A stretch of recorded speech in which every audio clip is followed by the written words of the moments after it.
You are listening to Eastmans Fly Cast, an adventure fly fishing specific podcast covering travel, tactics, and next level insight. Now your host, Brian Barney. Yo, what's happening, guys? Got a brand new Eastmans Fly Cast for you. So this week on the podcast, I have back on my good buddy Dillon Ness. So Dillon Ness, we got together and we put together this trip earlier in the spring. And we absolutely killed them and caught some of our best fish and just had this epic adventure. And so we bro down hard on the podcast. There's a lot of bro science into what we're saying today, but we just had a lot of fun. We just got back from this epic trip and kind of recounted that, what works and some of our theories and just throwing a bunch of streamers this spring and have had good fishing since. I got a good one last week on an evening drift on my home river, and then got my dad out on a great adventure to a new river. We had to portage over a log and caught some nice brown trout, and so that was super fun. Just been having a riot here and fishing as much as I can and enjoying being able to chase this good fishing out west. So today is a really fun podcast. You can hear we're all hyped up. You'll hear me say so much fun at least a handful of times, but we really did have so much fun. We just put together this epic 3-day adventure and caught some really nice fish, and so that's the podcast. I hope you guys enjoy it. I want to thank my sponsor for today's show, Avid Max. Avid Max has absolutely everything you need for fly fishing. They've got everything for fly tying, fly fishing. They've got great patterns, great lines, great rods, reels. They have a knowledgeable staff. They're located there just out of Denver, Colorado. So you can stop in their storefront as well, or they have a great internet site. They've got a great clearance rack with great deals on fly fishing. And like I say, absolutely everything you need, apparel, just the top name brands for a great price. So if you're in the market for anything fly fishing, make sure to check out Avid Max. With that, let's get this podcast rolling. I'm going to put together a solo as well. We've been putting on some content on a YouTube page. So we've just been releasing this podcast on there, but I'm going to try to do a little bit of filming as well and try to get that to the Flycast page. So be on the lookout for that. And, got some good guests coming up, trying to schedule some really good podcasts for Flycast, get you that pertinent, good Western fly fishing information for this spring, summer, and fall. Some great fishing that's sitting just in front of us right now. So I've been taking advantage of it lately and just need to keep taking advantage of it throughout the summer. It's just so fun to be on the rivers and these western rivers and in all these western states offer so much. So just having an absolute blast and sharing it with you guys. So sure appreciate the support. Let's get into this podcast. So heavy bro down, heavy on bro science, which was one of our words we used constantly on the trip.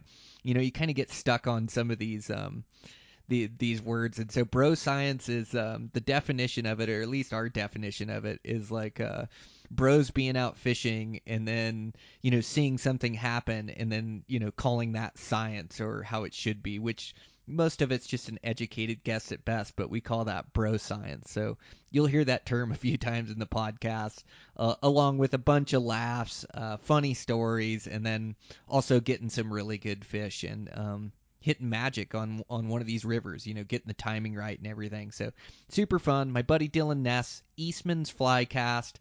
I'm your host, Brian Barney. Here we go.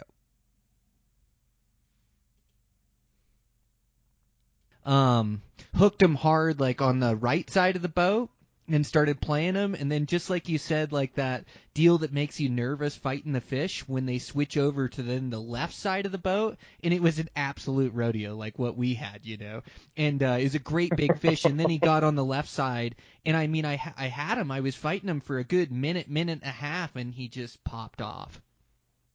Oh gosh, dang it. Well, and that's kind of what happened.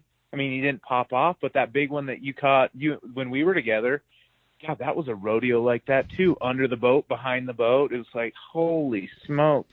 Dude, that was so fun. So you put together this trip, like a river that you know, and you timed out right, with springtime conditions, and so you set us up for success. But you never quite know on these adventures. You go on a lot of these things, and it's like, oh, it wasn't any good. We saw a couple or whatever, but you timed this one up perfect. You brought the wall tent over, which the wall tent is just like the nicest accommodations for guys like me and you.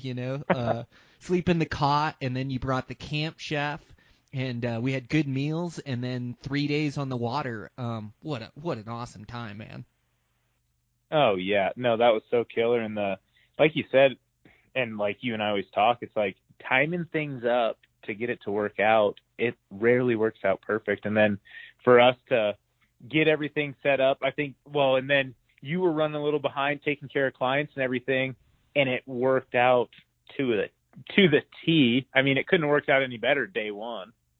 Well, yeah, just springtime, like the warmer that water gets, like the more active the fish are. And me and you have both been fishing throughout the winter, but as it starts to turn spring, like in our preferred method for these trout is to throw streamers. Like I don't think we threw one nymph setup. Like not that I don't like nymphing and not that it's not effective, but those streamers hunt for big fish. But it's really wild to me because streamers, like you have to be a dreamer.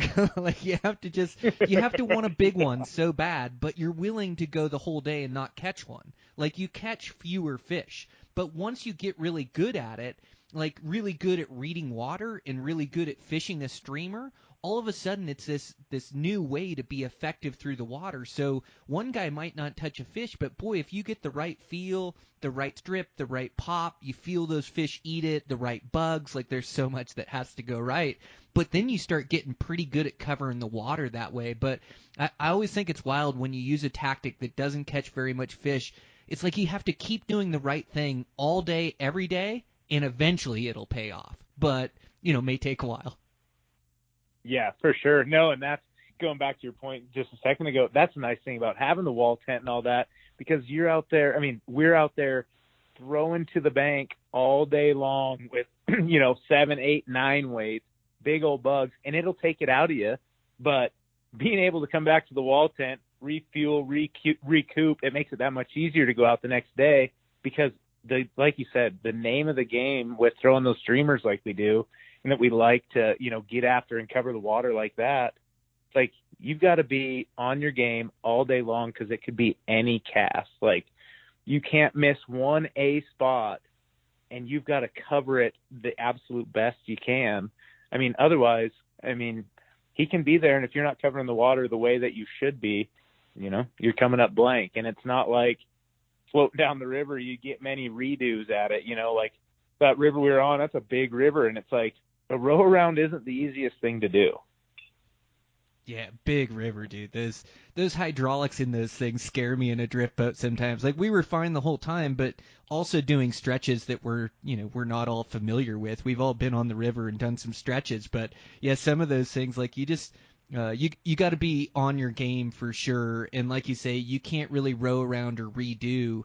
But yeah, it's about being effective throughout the day. Like I say, you just got to keep doing the right thing. And as you're going down reading the water, like you're working with the oarsmen, like me and you work together really well to read the water and start playing. Like the first place we got them was a real soft inside corner. And, a lot of times you have the tendency to push to the outside, but especially in these wintertime conditions or early spring, man, they like that soft water. They like that low flow, and I think it just comes from experience of fishing a bunch of different places. But we really worked together to find the water that was productive for those browns. Yeah, no, definitely. And like you said, we hit that inside right away. Shoot, barely left the boat ramp, hit that inside, caught a couple fish, and that's one thing. It's like you said, wintertime, you kind of got to know what those fish, kind of how they're moving, or, we were catching the beginning of a few warmer days. And I think you would agree, we kept talking back and forth, throughout the weekend of, which side of the river, hey, what do you like up there? What are you seeing? But like that first day, the soft insides were just, that's kind of where they're at, back in buckets, but then towards the end of the weekend, come, Sunday, those fish started to transition, I thought, a little bit into some different water. And, and they started flying around a little bit, which was cool to see. And it, if we would have stuck to the insides in the soft water, who knows how the day would have went. But, we hunted them out, between the two of us, just talking, trying to figure out, hey, let's try this. And then finally you started moving them like crazy right off the nose of the boat in a little quicker water. And that's, I think, when we really started getting them. Yeah, absolutely. No, you spot on, man. You called it. Like when we first started, they were in that softer water. They started moving to the heavier water towards later in the afternoons when the water heated up, and then later in the trip as the water got warmer. And then, like you say, they started flying around and chasing it like you just love, I mean, when I went back, I got 2 right in front of the boat, just like where you strip in and you can't quite see your bug, and so I flip my rod the other way and it makes that bug do a quick turn, and I caught 2 of them doing that, like that same thing that did with you when I hooked that one in that fast water right before like all those shelves that we were coming up on. Just so fun when they get active like that and get grabby and really want it. Oh yeah, it makes our job a whole heck of a lot easier. Because, that first day when we got them good, but they were a little more lethargic, we kind of had to work for them a little bit. Like, it wasn't just coughing them up. We still had to work for them. But when they start flying around, not that it's not work, but when those brown trout, when those big browns, when they flip the switch and the chase is on and they get grabby, it just seems like every spot, every run, every pocket, they just come flying out of it. And it just turns a slow day, which we were having that last day was a little bit slower day, I think, in the beginning, to a day that's just like, whew, can't beat it. Oh, we lit them up later in the day for sure, lower on that stretch. It was good. Yeah, it is. It's just like you just got to keep working it. And even like this water, like, you or I didn't know it by heart. Like, you knew it a little bit better than I did, but we don't know where those fish are. And so we're hunting them out. And it's like paying attention to where you're getting grabs or where they're coming after it and kind of where they're liking. And you're right, just running theories by each other. And then, it's always changing. And it's always good when you can catch fish like that. That tells you, where they're living or where they're eating. But, man, just such a riot on those things. What's your theory on fighting those things? We did pretty good. We had a pretty good percentage. I know we lost a couple heavies for sure, and then a couple pop off, which is just the game. But gosh, it just kills me to lose those things. And I'm not fishing any barbs or anything, but god dang it, I just So do you think you're better to keep your? I've been thinking about this a bunch. So when you hook set with streamers, your rod's down low. Are you better to keep that rod low and just pull them to the side and either pull to the left or pull to the right? I've always fought them. I always hook set high when I'm fishing dry flies or nymphs or any of that stuff, and so I tend to go high and swivel those hooks. I don't know. Like, my only theories on it are I like to keep sideways on the fish, and if I hook them on the bank, I like to run down the bank and be 90 degrees from that fish and stay 90 degrees. I hate when they get below me. Like, that's the worst spot, right? Yep. Yeah. Yeah, and I think for me, obviously with streamers and that, I just strip set hard and diagonal, and like how I like to fish those streamers kind of at a quartering, downstream angle. It works out good to go low and hard. And what I've found, the way my preference is, I like to keep my rod more low, even throughout the fight. I think it helps because I think, anyone who's hooked into a big brown trout of any size, just a good fish, they come up and they start rolling.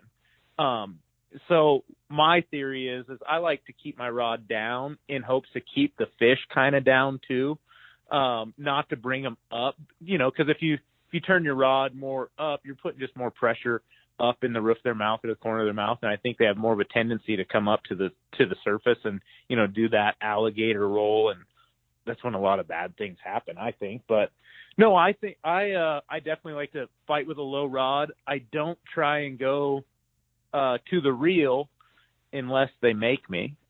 Which there was a few fish on that trip that did. They were so hot, it was insane. I mean, it was throw all theories aside on some of those situations that we. Dude, it's a freaking rodeo. It's just trying to keep tight line on them. Oh shoot! Throwing the net back and forth, dropping the pick, picking it up, trying to get to soft water. It was just absolute rodeo. But no, I personally like to keep my rod low to the side, and I definitely strip them in most of the time. My leader, like we were talking, I have usually it's like 5 to 7 feet. It's longer than a lot of guys go, but in that situation for those few days we were fishing out, I kind of thought 5 to 7 feet of. I usually use 12 or 15 pound maximum. I just straight cable it. I don't even have a tip. I don't tie off any sections for tippet or anything like that. I just straight cable, and when I hook set them, I just give them the wood. Yeah, that really good, powerful hook set is everything with streamer fishing. If you miss your hook set, like sometimes you'll feel those fish grab it and you don't quite get a good set on them, and you miss them or they come off. Like that hard hook set, like almost like a bass fisherman. Like I like to give it to him too. You just want to bury those hooks, in them. And so I like that strong hook set that you talk about that you do. And then I also like that rod tip low, like you're saying. Like sometimes I feel like the current can grab the slack of the line if he gets too far out on you on the side down and low, and that's where you need to go high.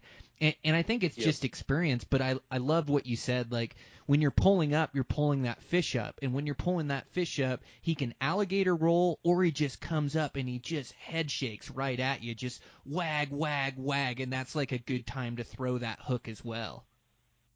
Yeah, and especially like when we're streamer fishing and we're using heavier tippets, heavier leaders, and that that high rod, I think there's just more torque and more tension, and you're able to pull a little weight to bring them up. Like say you hook a fish on on a dry and that you're using lighter gear, and those fish can kind of jet around. Obviously, lighter rod, everything. So, but yeah, you bring up a good point.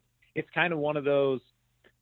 You've got your theory, I've got my theories and this and that, but when you spend time on the water and after, decades plus, it's like you just learn things. And it's like in the situation, if that fish gets down, or if you're in that current and he starts pulling the belly of your line, or starts pulling a little line, or whatever it may be, it's just, you got to kind of deal with it. There's times I go high rod, to kind of surf them up to the net and that, but and eventually you have to turn high rod to net them. Like eventually you got to pull them up on the surface to get a good net in them. And when you want to get them, you want that fish almost worn out. At least those big browns that we're hunting, and like you want to have them tuckered out so they do pull to the surface so you can dip them with the net. But you're right. Like there isn't it like. All you can do is react in the moment when you hook a big brown, and it's like I love that intensity and that pressure. It's like bow hunting for mule deer or elk, and you know what that's like those high intense moments when you hook the fish you want, that who knows how many thousands of casts you've thrown and how many hook sets and fish you've caught, but when you finally have them, man, it's just all hands on deck. And you're right, like I usually like to get big fish to the reel, but the majority of times I'm playing them hand stripping and just trying to watch my line to make sure it doesn't get snagged up. And that's why I like to get big ones on the reel, is if they take off for a run, I'm not going to get my line hooked around my reel seat. Now, when you're talking a 16 to 20 inch trout, like you can just hand line that in. There's no need to get it to the reel. But those big next level ones, always nice when you can fight them off the reel with a little bit of drag too. I just think it makes it more forgiving. But all rules are out the window when you catch those great big ones. Like, man, oh man, was that a rodeo. Dude, it was so much fun. Like, hook that, we'd hook them, and then you just feel that wag, and it's like, man, I think I got something different.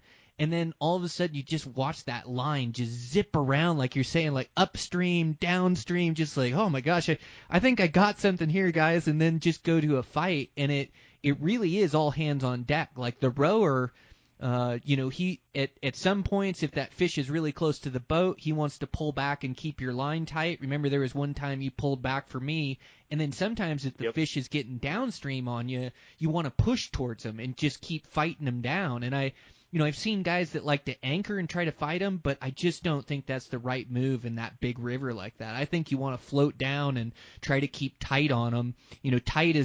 Tight and a bent rod always, of course, and then just trying to think about your angles at all times, which way you're pulling them, and then sometimes they zip under the boat and then come aerial and then airborne, and like you say, a lot of times the rower has the net, and then he's the guy that, once you get him close, the rower goes in for a dip. But we had the back guy with the net, the rower with the net, back and forth. Like we had some good fights on those things. Like you say, they were so full of it, dude. It's just so fun. Oh yeah, so fun. And like you said, the one thing that I totally agree with, and I think my cardinal sin, back to the rod fighting, which way you're angling and that, never angle the rod, upstream of where you hook set them from. That's a good way to pop it. And that's what, having the guy in the rower seat, I mean, when we were chasing them, when they were getting downstream on us. So it's like we didn't have those type of angles, and those were some of it that I can think of in recent memory, some of the best rodeos of brown trout that I've been a part of. I mean, I could not believe how strong some of those fish were. And I mean, yeah, it just absolutely blew me away. But you're right, anchoring, I think the only time to really anchor and fight a fish is if you can pull into, like, say that really big one you caught, how he was back and forth, downstream, upstream. And we could have we played it right, obviously, ended up in the net, but there was a soft edge on the right, a really soft edge with a bank, and then it kind of skinnied out of that bucket. If it was a real big fish, like, granted he was huge, but if he was more of an issue, could have anchored up in some soft water and then fought him from the bank, because in my opinion, obviously it's easier from the bank, but yeah, and sometimes you never know. Sometimes they're just going to hold to that hole, and all of a sudden your line's just screaming off because the boat's going down. So you're right. Every situation is different. Yeah, totally. And that fish, that big fish, when you first stroked him, he sat there for a second, and we were like, oh boy. Yeah, that's exactly. Yeah, hit him hard, and it was like I was hooked on the bottom, but it was swimming. Yeah, I love those big, heavy fish like that. But once he knew he was hooked, he exploded. I think he came out of the water, and then he shot under the boat, and he was on the other side. And we fought him downstream. Like, it had to last at least a good couple minutes. Like, he wasn't coming in easy. A good few minutes, I'd say. Oh, yeah. You, Trev, and I each touched the net probably 2-3 times before he even ended up in it. It was like, holy smokes. Yeah, and we got him netted right before a spillover, too, that we kind of would have had to navigate out of. So, yeah, no, that was wild. It was, yeah, that first day that we had, that was special. That was special. Oh, you put in so many days to see one of those days like that. That's like it's definitely a 1 in 10, or could even be a 1 in 50, or it's like just such a good day out there where we just stroked him, with your good friends or whatever. Because man, you had some rodeos as well. You got a good. It's weird. Streamers are almost like a vibe, like a feeling. Like you have to almost feel fishy and feel like you're fishing it. And you have to believe in your bug. And man, I got $1,000 worth of bugs in my box, and sometimes I look in that thing and there isn't one of them that looks good. It's like, oh god, what am I gonna fish? But sometimes when you're just feeling it, and then you got the right bug, and you got confidence in it, and you're swimming it good, and you've hooked a couple, they like your pulse, or they know they like your strip or whatever you're doing. Man, it's just a feeling, and you just get hot. Man, you were hot the whole weekend, and you caught some good fish, both that first and third day. Big next level fish, and dude, just so pretty. Like, those brown trout are just the best. Like, you caught a couple that were just bright silver, like that real early season coloration, and then that one with red spots, and the red adipose, which I called a dorsal on Instagram. Such an idiot. But dude, such pretty fish, right? Oh yeah, so pretty. And like you said, they would kind of all came in different colorations. Being early like this, coming right out of winter. I mean, I guess we're still basically. Are we still in winter? I don't know, no, but spring it's close. Officially, but yeah, I mean, it kind of feels like winter. There's still snow around and things, and it's, it was like 40 degrees today. Yeah, we'll call it winter when we were there. But yeah, no, those silvery fish, and then yeah, that color, that adipose and those spots on that one brown, that was something I had never seen before. It was like, so I don't even know. It was almost like, what would you say, neon orange? Like, I don't even know how to describe it, but that was that was a really pretty fish, and a heck of a lot better fish than I initially gave it credit for. Because it's like, I think that fish, I hooked that one, and it stayed down, and it kind of swooped a little bit towards the front of the boat.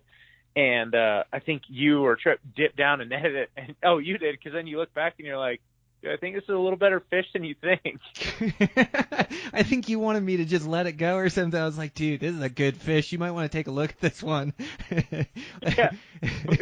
What more on just that? I mean, honestly, it was just so weird. And I was kind of feeling it, so I was like, I just wanted to keep fishing. But yeah, it was like a 22-inch fish. It was like, holy smokes. But yeah, that's going to sound terrible on this, but it was just that fish stayed down. It was strong enough to stay down, but didn't really make any runs, like just kind of was dogging me. And then he just happened to swing at the right time, right over to the net. And it was, one of those deals. But there was that fish that I caught the last day after I was on a heater, and then I got on the struggle bus for a little bit, and then that fish got me off. But that fish was in that, when they really started transitioning into some quicker runs and that fish fought so hard.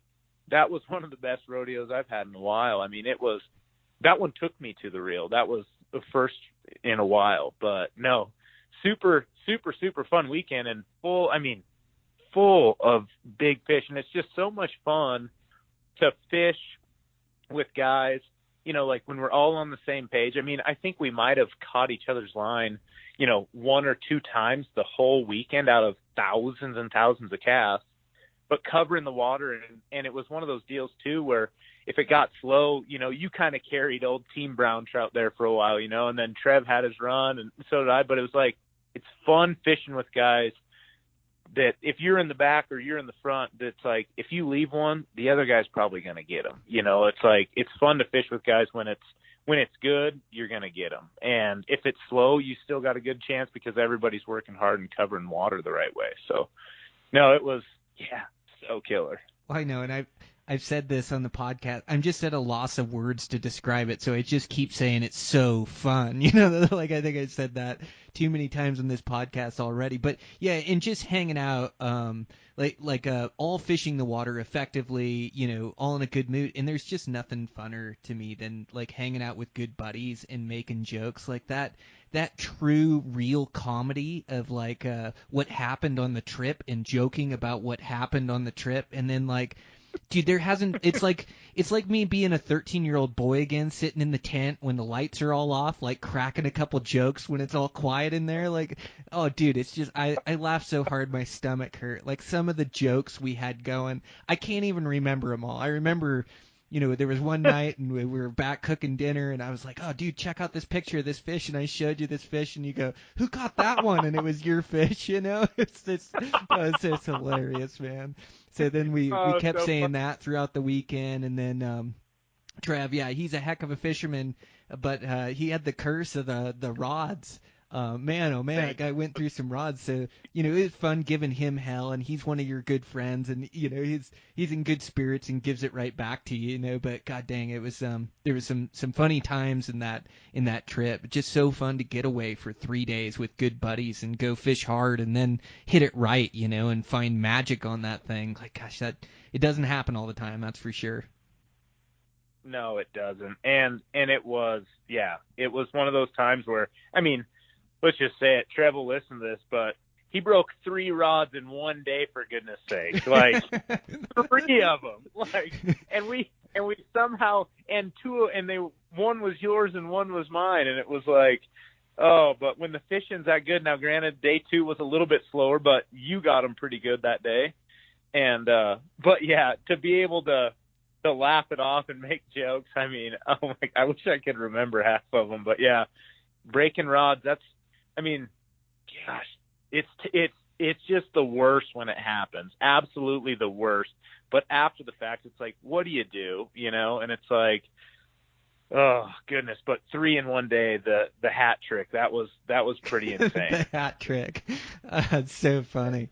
Yeah. And it's just circumstances too. And like you say, nobody gets upset. And I've busted enough rods now in my lifetime where I just don't let it bother me. It's like I'm not gonna let that ruin a good day of fishing or a good trip. Like if anything, it's fine. That's why they warranty those things. You just send it in, get it fixed, And it happens, but it's wild. I'll go years without busting a rod, and then all of a sudden, like something can happen. Like I know I've my seat box, I've clipped a rod in there and busted it. I know I got one that way. The worst, busted my streamer rod. I got that one about a year or two ago, and dude, it was the worst. So we were flying down the river, and it was windy.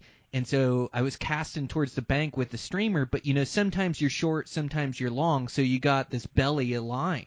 All of a sudden, my weighted line got hooked on a rock in the river as the boat's flying down. So now the streamer's getting sucked up towards the tip of the rod, and I'm trying to grab line and grab shit, and stuff just started busting, and then my rod shot out the front, and I lost that in the river, and it was just like, I was just left there with pieces in my line, like, oh my gosh.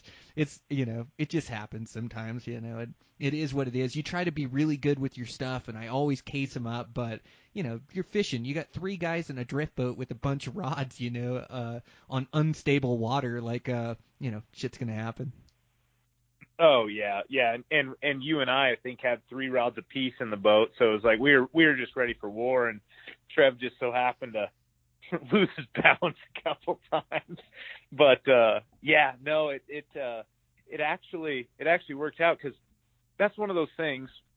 Like you fish all the time, and you don't break your rod. So the last thing on my mind was to have my backup streamer rod, or any rod with me for that matter. I mean, I had a 6-weight and my spay rod, but yeah, so I came home and this is kind of funny, bought a backup rod, super cheap. I think it was it's a Reddington Pulse, and it's a 8-weight, 9 foot. So it's not 9.6, it's just a 9 foot.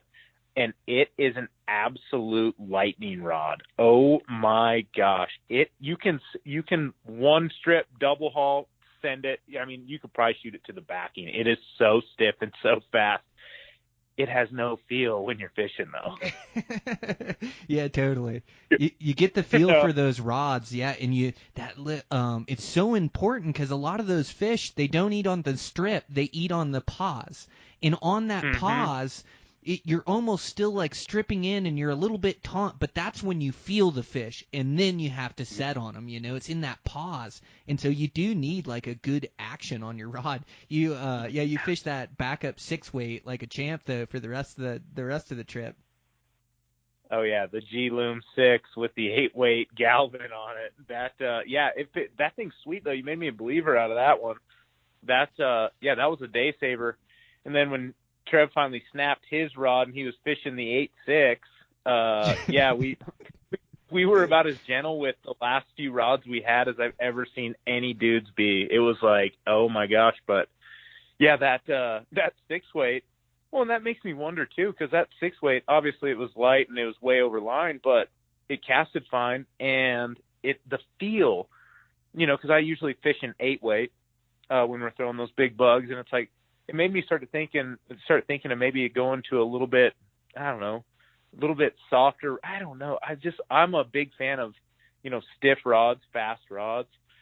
But that Sage method that I fish, it's like the perfect combination. And I'm devastated, because they told me I wasn't going to get that back for like 12 weeks now. So brutal. So mine's in the mail, headed to my house. You're kidding me already? Yeah, I already got it taken care of. $45. No way. Yeah. And it's already on. Yeah. Oh, so nice. Yeah, I mean, I just got lucky. They had the replacement pieces there or whatever. But, dude, thanks so much for letting me use that spay rod of yours. Like, I just swing fish a bunch, so I've already broke that thing in. I went down and hooked a couple down in one of my favorite holes on the Madison down there the other night with my buddy Chase. But, dude, that thing will throw it to the moon. Dude, I love your spay rod. Oh, my gosh. Dude, that thing will huck it. But I like that swing fishing, you know, especially in those wintertime months or this early spring. I think it's highly effective. And we were just learning the river, and we were trying to stop in some holes and work them and swing them. And the only one we had luck was that bottom hole. I know I swung 2 up out of that thing, Yep.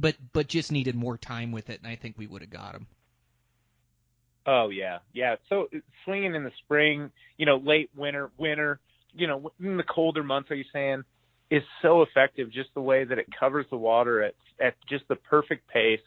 And you can switch out, you know, your sink tips and all that in your heads, but it's like, it's just so effective. And I think if we were more on a swing mission, we could have really done some damage, I think, just swinging flies through those inside bends and that. But yeah, it was so fun, and it was nice to finally, you know, that first day, see you hook into a couple there on the swing. But yeah, so much fun.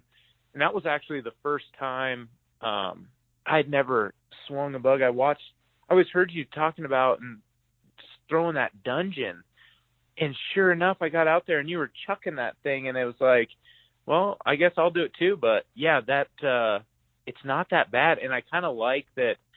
Versus, you know, a little heavier fly versus a little bit lighter fly, you can almost kind of combo it back to you at your end of your swing. You know, you can kind of give it a little strip pop towards the end of the swing with those bigger bugs. And, you know, I came up empty on that deal until we put them away. But yeah, I definitely liked it. Yeah, that sage of yours, it's a 7-weight, I think 11-footer, but that thing will huck it to the moon, man. It's really paired well with that. I think I've got a 7-weight spay line on there. It might even be, I think it's a 7-weight, but man, it pairs up really nice. That thing was hucking it for me. I really like that rod. It tosses it better than my rod. Does it really? Yeah, it'd be a great one for steelhead, and you're set up, man. You're ready to go.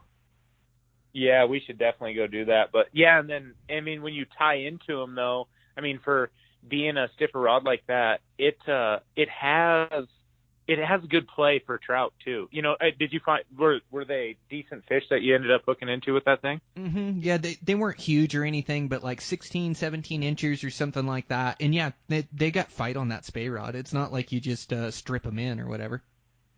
Yeah, and that's what I kind of like about it, because the old one I used to throw, it was a little, the trout were overmatched. Like it was, you could hook a 20-inch fish on it, and it was like, you just drag them in. So it's kind of nice to have the happy medium there, but still be able to chuck it. So yeah, that rod I really like. I need to, my one thing in my spay game that I need to get better with is just changing out those tips. You know, that I think just taking it to the next level of, you know, the run that you're in, because it was like some of that stuff I would bounce bottom pretty hard, and then other stuff I thought I was probably a little up. It was like I had to be in the perfect water to get through the zone, and it's like I just need to be.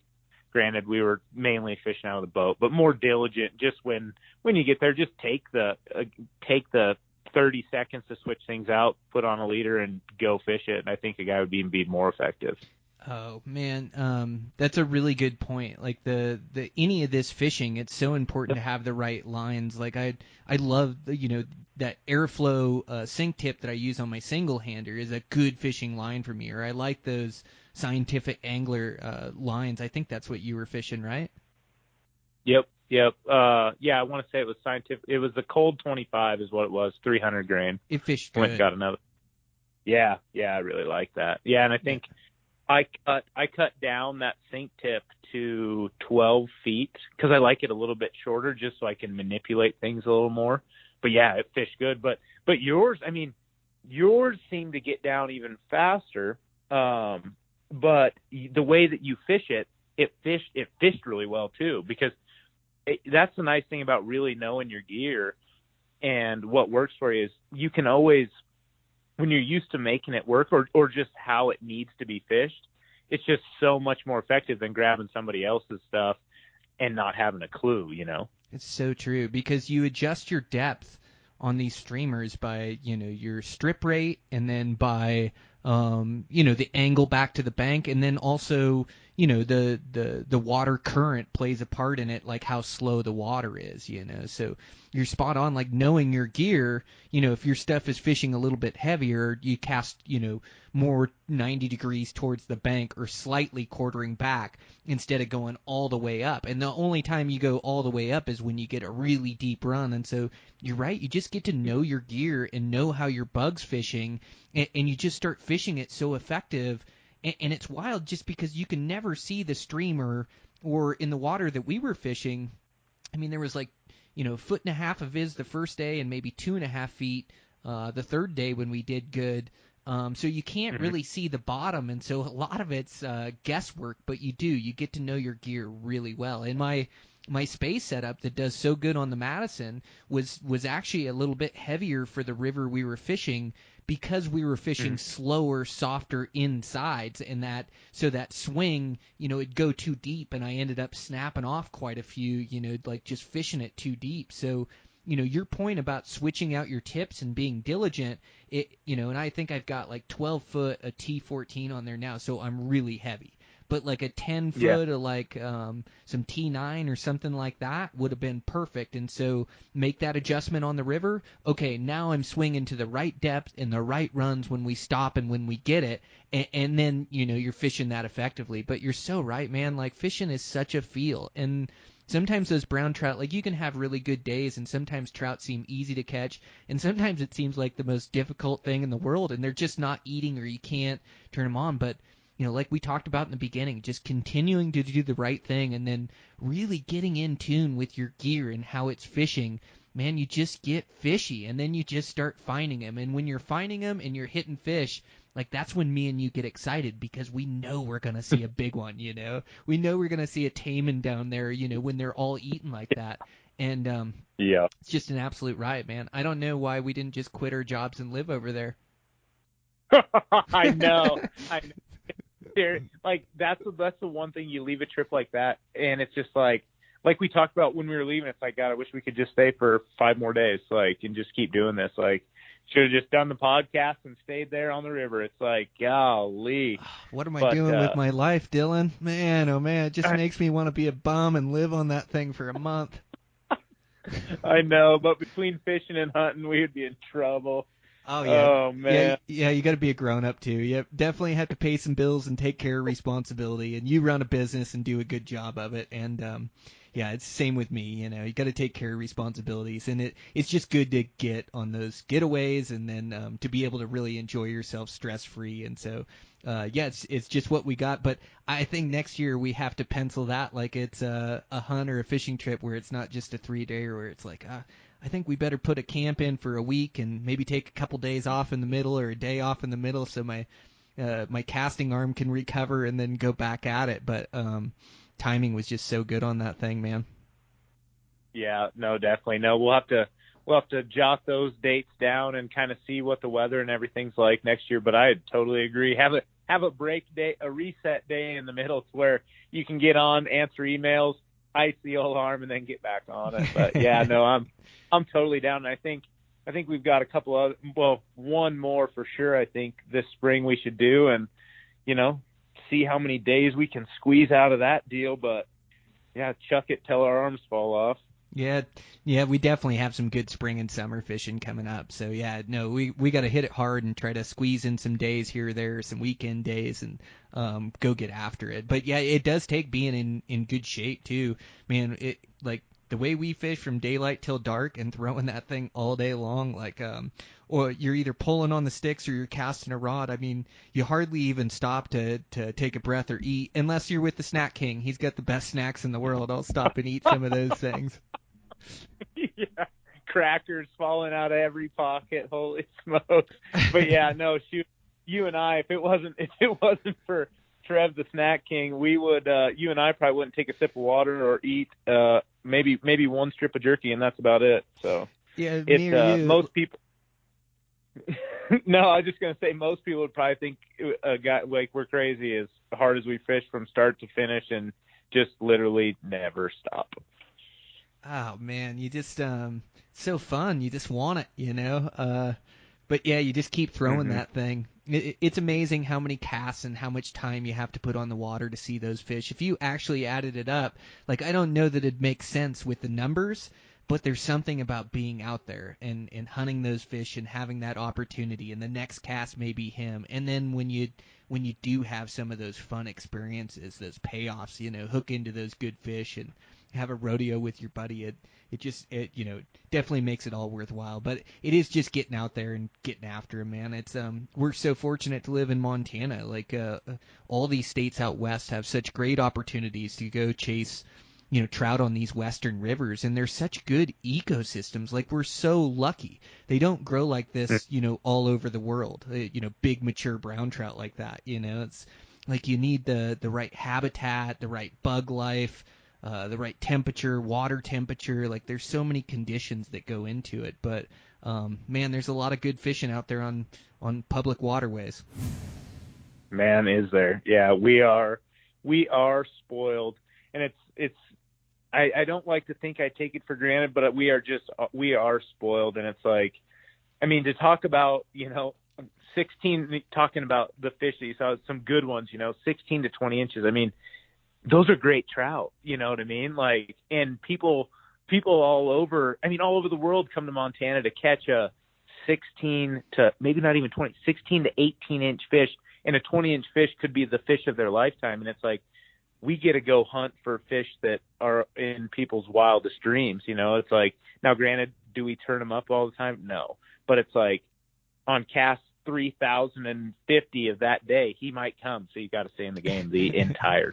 Yeah. Well, and that's what those streamers do, man. They hunt for big fish. And I love, there's a lot of different ways to catch a trout, but definitely the longer I do it, it's just like I like these different methods of fishing for them. And, streamers are so fun. And also when you hook a big one, you got big hooks in them. You shouldn't lose them. I mean, sometimes they just pop off, but you got big hooks in them, good hard hook set. Like, you can really feel that fish and fight them. And then too, it just hunts like better than any bug out there. Like I love the big dry flies, the salmon fly and hoppers and squallas and things of that nature. And that's really fun to see them eat that way. But those big fish, they're predatory. They like eating other fish. That's how they get so big, is they have to switch their eating behavior and diet to fish and sculpin and things that swim. They just get real predatory. And it almost seems like a different. Like, I know it's not a different breed of fish, but there's something that switches in these fish where they just get predatory, and that's all they want to chase or all they want to eat, and that's usually those bigger next level ones, And man, it is just magic when you tie into one of those and land one of those things. Like I say, that's my best fish of the year for sure. And and probably that I can't remember the one that was bigger than it the year before either. That was a good fish, man. Such a good one to catch. So fun. An absolute. Yeah. No, and that's that was a dandy fish. And the best part, like you said, there's something that just, I think, switches in a fish, because it's like, you can't tell me that there's only a handful of those 24-inch fish, 25, 26-inch fish in the river. I like to think that there's more, but I like to think that something in them switches. And not only do they become predatory, but they're like a level above now. Like, they've seen a lot of stuff, they've seen a lot of bugs, or they've seen streamers, they've seen rapalas, this, that. And I think they switch a little bit and just become aggressive, but I think they're wise to the game a little bit, maybe. And maybe I'm giving them too much credit, but I just think that, they're a next level fish, like totally in the whole sense of it, a next level fish. And when you do get a chance to, bathe with one, it's like, oh, there's nothing better. Like, there's nothing better. It's like we were trying to calculate how many casts we took in that one day. And I mean, granted, I think we caught 7 fish over 20 that first day. And it's like, it was how many casts, but it didn't even, you don't even think about it. It's like each dude could have possibly thrown, what did we figure? Like, if we did, I mean, granted, we're not mathematicians, but if we did the math right, it was something like 4,000 casts or 3,000 casts we could have made. I think that sounds about right. Yeah, we did it per minute, per hour, per there was some real bro science that went into it, but I'm sure our number was spot on.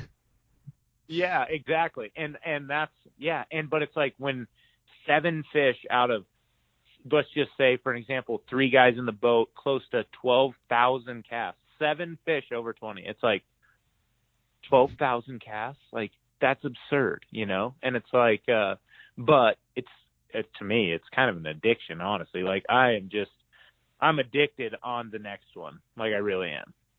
I like what you said about those bigger next level fish, how they just get wise to the game, and I think they do. Like, we have such high pressure rivers, and even in the Madison, like, guys aren't catching a 24-inch fish every day out of the Madison. Like, those fish are rare, but they're in there, and the right day comes along, the right day on the salmon fly hatch when you're in it and they're eating bugs on the bank, and you catch them, or you catch them streamer fishing, late in winter, early in spring. We saw some dang good fish on that thing this year, and they're in there. So you're right in that they just get wise to the game, and they're not just gonna eat any old prince nymph that floats down by them. Like, I think the older they get, the better their instincts get, and I think some of them get nocturnal or definitely selective feeding. Like, I find that these big fish, salmon fly hatch, like, they're not eating middle of the day. I mean, maybe in the craziest part of the hatch, but they slide over. They'll sit in a big hole all day long where they don't get bugged, and then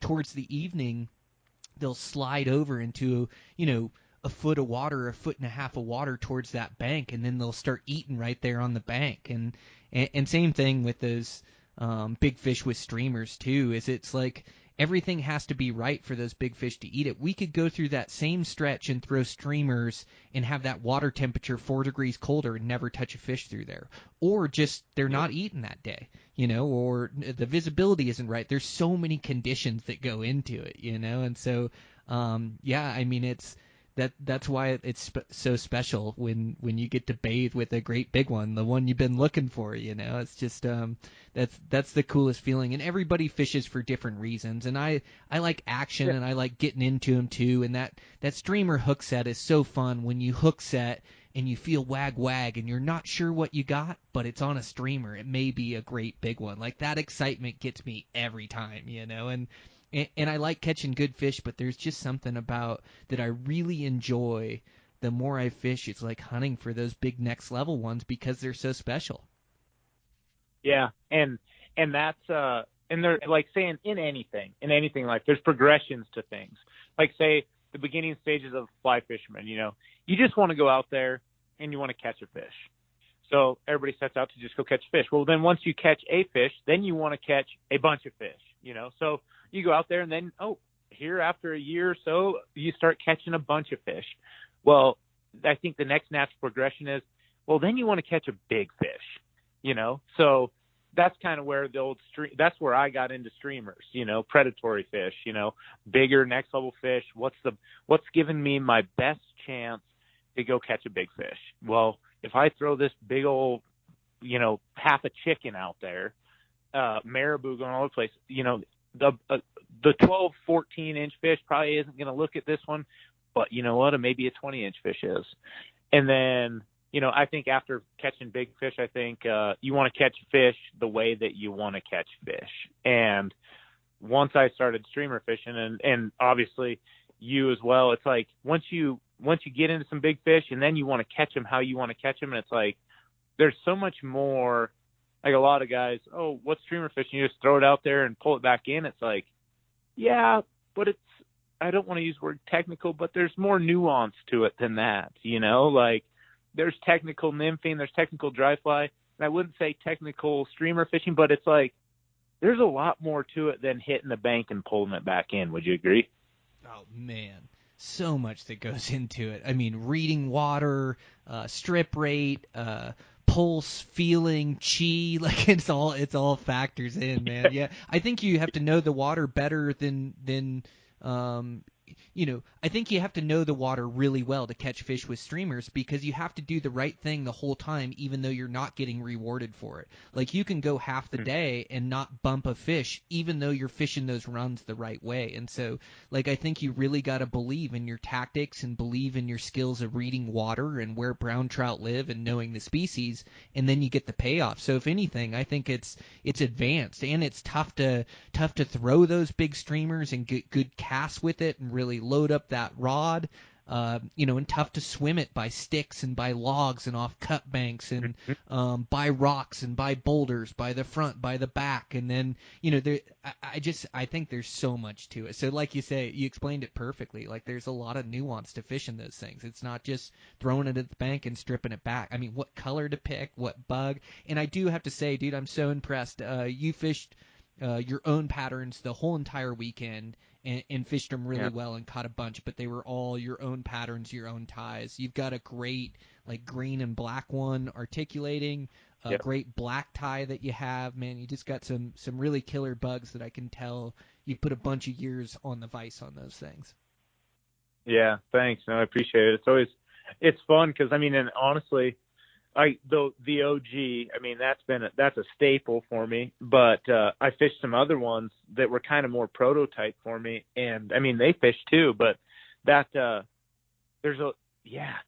takes forever. And so, like, tying flies, you're always thinking how to make something better, and it's like, by no means am I even close to professional fly tyer, but I know what swims, and I know what I like to fish, and like you said, good chi, good energy, good vibes. Like, you got to be believing in what you're throwing.